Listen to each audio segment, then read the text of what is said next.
I ain't seen not one train throughout the whole movie. I guess they're finally past that. You hypnotized off the hatred. Deep down, you don't wanna see us make it. Deep down, you'd rather see us in the basement. Ayy. So I seen Peninsula, which is part 2 to the movie Train to Busan. One of the few movies I'm actually down to read subtitles throughout. At the start of the movie, a news report says that it's unclear what started the zombie virus, but the Korean government lost control of the outbreak in just one day, so they had to quarantine the whole country. In the first film, we found out that the zombie plague virus started at a factory called YS Biotech, which was connected to a business owned by that film's main character. So the virus was man-made in a lab, and somehow it spread or someone released it to the public. Peninsula stars a new main character who is a Marine. He lost his sister and his nephew to a zombie attack while they were checking out a zombie-infested Korea. He's been cooling out in China for 4 years during the quarantine. In China, the South Korean refugees are shunned by the people of Hong Kong for being carriers of the zombie disease, even though it's false.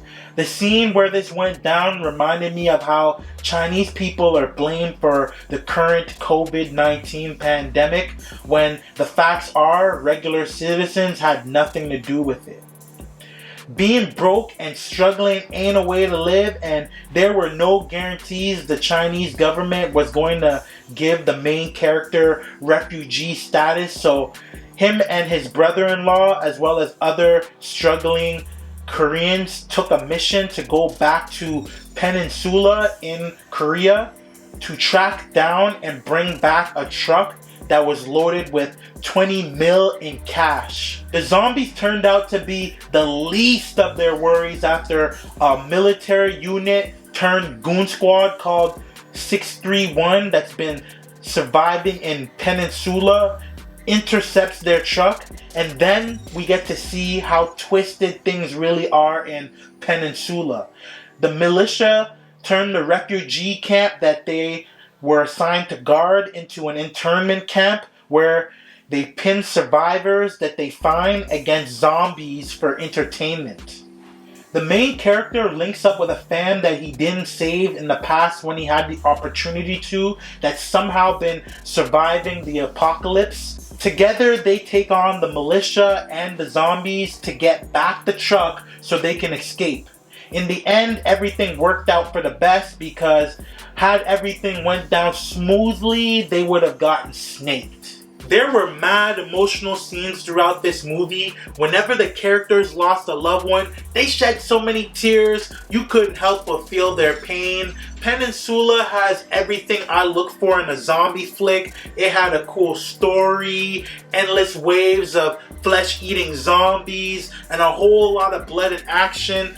Those car chase scenes where that little girl was swerving and drifting the corner on those zombies, those were my favorite scenes. Even though they relied heavy on CGI, they were fun to watch. This movie kind of reminded me of a blend of Mad Max with The Walking Dead.